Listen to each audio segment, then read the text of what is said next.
इस यज्ञ को कहा गया है विष्णु यज्ञो वही विष्णु, ये यज्ञ विष्णु है। और विष्णु की पत्नी का क्या नाम है जानते हो? क्या नाम है?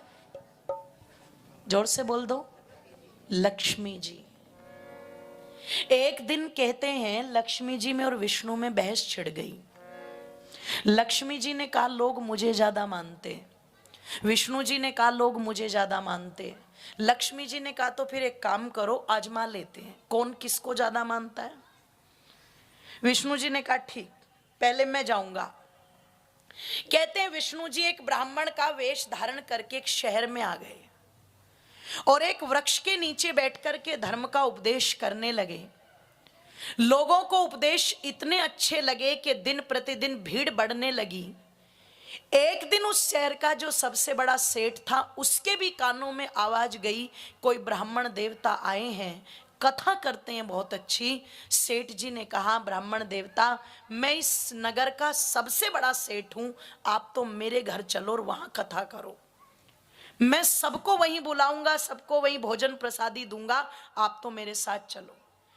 ब्राह्मण ने कहा सेठ मैं चला तो जाऊंगा, लेकिन मैं जहां कथा करता हूं वहां 7 दिन से पहले उठता नहीं। सेठ ने कहा ब्राह्मण देवता क्या बात करते हो, तुम तो 7 की जगह 14 दिन कथा करना, तुम्हें कोई समस्या नहीं आएगी, सब व्यवस्था मैं करूंगा, आप तो चलो।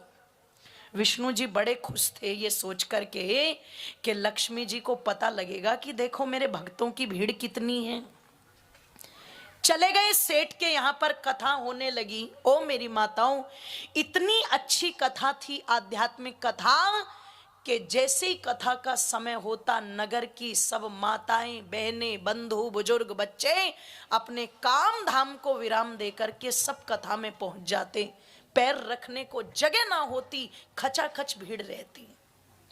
5 दिन तक कथा निरंतर चली।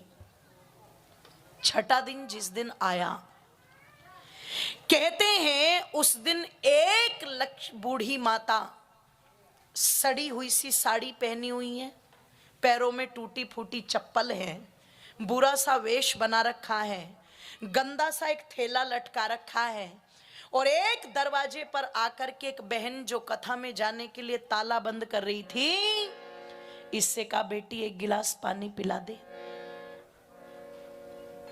इसने कहा कथा में जा रही हूं मैं, तुझे पानी पिलाऊं कि कथा सुनूं?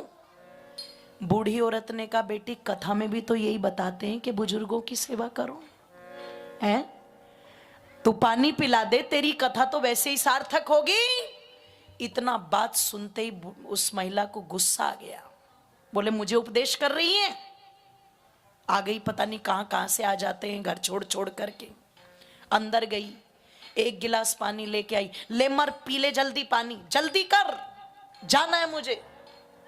बूढ़ी ने कहा बेटी जल्दी कर रही हूं, तेरे गिलास में पानी नहीं पीऊंगी। औरत ने कहा एक काम कर, अपने नखरे सर पे रख के नाचती फिर, एक तो पानी पिला रही हूं, ऊपर से कहती तेरे गिलास में नहीं पीऊंगी, और कौन सा गिलास आएगा तेरे लिए।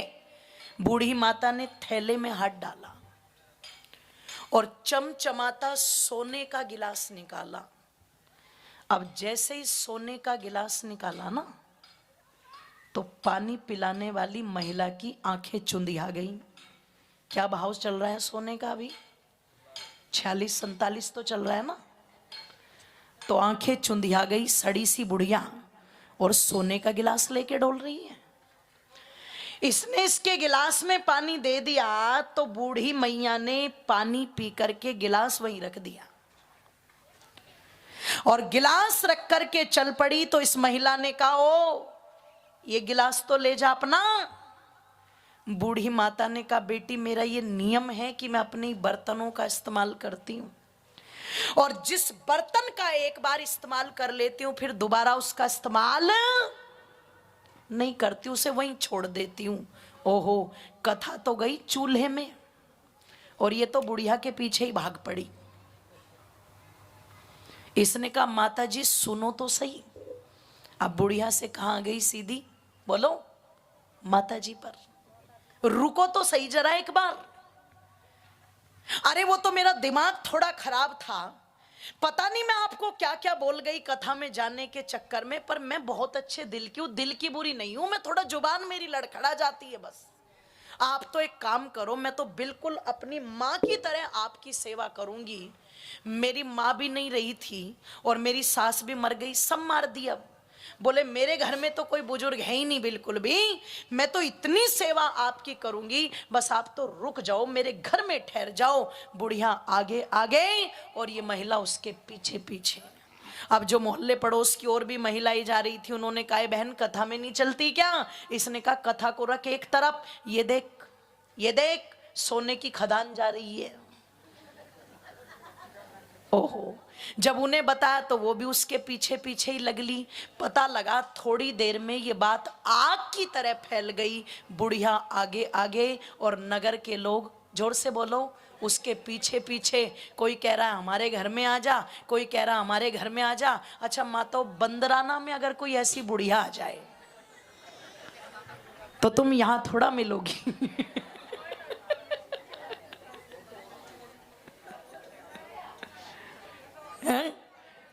फिर तो उसके पीछे पीछे ही रहेंगे ना, और क्या। फिर तो स्वामी आत्मानंद जी को कहेंगे, बोले गुरुजी तुम ही दे लो आहुति। निवेदन आप लोगों के मध्य में कर दूं, इधर कथा का समय हो गया। ब्राह्मण देवता ने देखा आज लोग बड़े कम आए हैं। सेठ जी ने भी देखा तो सेठ जी ने अपने नौकर से कहा क्या हुआ शहर में, जाओ एक बार पता तो करो ये कहां रह गए आज लोग, कथा का समय हो चुका है और जनता ही नहीं, भीड़ आई नहीं। नौकर ने पता लगाया, आकर के सेठ जी को सारी बातें बताई। सुनते के साथ में सेठ भी भाग पड़ा और जाकर के उस बूढ़ी माता से कहता है माता जी ये तो सारे हैं लालची, पर मैं बहुत अच्छा हूं और मैं इतना धार्मिक हूं, आप तो मेरे साथ चलो। मेरे घर में तो पहले से ही एक ब्राह्मण देवता कथा कर रहे हैं 5 दिन से, आज 6ठा दिन है। बूढ़ी माता ने कहा सेठ जी तुम लगे तो मुझे बहुत भले आदमी, और मेरी इच्छा भी है कि मैं तुम्हारे साथ चली जाऊं, तुम्हारे घर पर रहूं, लेकिन तुमने तो पहले से ही किसी ब्राह्मण को वहां बैठा रखा है, तो फिर जहां कोई बैठा रहता है मेरा ये नियम है मैं वहां भी जाती। तो सेठ जी ने कहा कोई दिक्कत नहीं, ब्राह्मण देवता को तो मैं चलता कर दूंगा, आप तो चलो। बुढ़िया ने कहा ठीक है मैं बाहर खड़ी हूं, पहले उसे निकाल ब्राह्मण देवता को। ओहो, सेठ जी ने कहा गुरुदेव बहुत सुन लिया आपके प्रवचन, बहुत बन गए हम धार्मिक, अब तो आप ये अपनी पोथी पत्री उठाओ और जाओ। ब्राह्मण देवता ने कहा सेठ जी मैंने पहले ही कहा था मैं 7 दिन से पहले नहीं उठता, तो आज तो 6ठा ही दिन है, 2 दिन की तो बात रह रही है ना, 2 दिन और करवा लो उसके बाद तो मैं चला ही जाऊंगा। सेठ जी ने कहा मुझे नहीं करानी कोई कथा वथा, तुम तो जाओ। ब्राह्मण देवता ने कहा मैं नियम तो नहीं तोड़ूंगा। सेठ जी ने कहा अगर तुम नियम नहीं तोड़ोगे तो फिर मुझे मजबूर होके तुम्हें ही तोड़वाना पड़ेगा, तुम तो राजी खुशी में ही चले जाओ, डंडे लाठी की नौबत ना आए, ऐसी कृपा रखो। कहते हैं बड़े निराश होकर के अपनी पोथी पत्री को उठाया विष्णु जी ने और चल दिए। निकल कर के जब बाहर आए तो लक्ष्मी जी की तरफ देखा, कुछ बोले तो नहीं, पर बात तो समझ में आई गई थी कि दुनिया के लोग विष्णु जी को कम, और जोर से बोलो, ज्यादा चाहते हैं। विष्णु जी नीची नजरें करके चलने लगे। जब आगे बढ़े तो वो बूढ़ी माता जो लक्ष्मी थी, भेष बदल के आई थी, वो उनके पीछे पीछे चल पड़ी। सेठ ने कहा ओ मां, तेरे लिए तो मैंने ब्राह्मण देवता का अपमान कर दिया, ये पाप अपने सर पर रख लिया, अब तुम कहां चली? तो क्या बोली बूढ़ी माता, ये मेरे पति हैं, ये मेरे लिए बड़े सम्मानित हैं, और जहां मेरे पति का सम्मान नहीं है वहां पर मैं भी रुकती नहीं हूं। अगर मुझे बुलाना है तो मेरे पति को बुलाना। जोर से बोलो। कई बार मायके वालों में होता है ना, मायके वाले दामाद के साथ झगड़ा कर लेते हैं बटेऊ के साथ में, तो लड़की क्या कहती है, भाई पहले तो थी मैं तुम्हारी और अब हो गई मैं इनकी, मैं बाद में हूं और ये पहले हैं। अगर मुझे बुलाना है तो मेरे ससुराल वालों को पहले सम्मान देना पड़ेगा। अगर आप चाहते हैं कि आपके घर में लक्ष्मी जी आए, कौन कौन चाहती हैं? सोने के गिलास नहीं मिलेंगे इतनी जल्दी, हाथ मत उठाओ। पर जो चाहते हैं कि हमारे घर में लक्ष्मी जी आ जाएं, तो फिर उनको विष्णु जी को तो बुलाना, जोर से बोलो। और यज्जो वही विष्णु, ये यज्ञ विष्णु है। जिस घर में विष्णु आ गया उस घर में लक्ष्मी तो अपने आप चल कर के आएगी।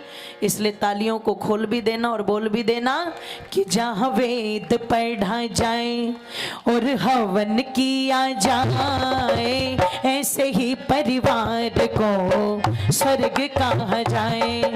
जहाँ वेद पढ़ा जाए और हवन किया जाए, ऐसे ही परिवार को स्वर्ग कहा जाए।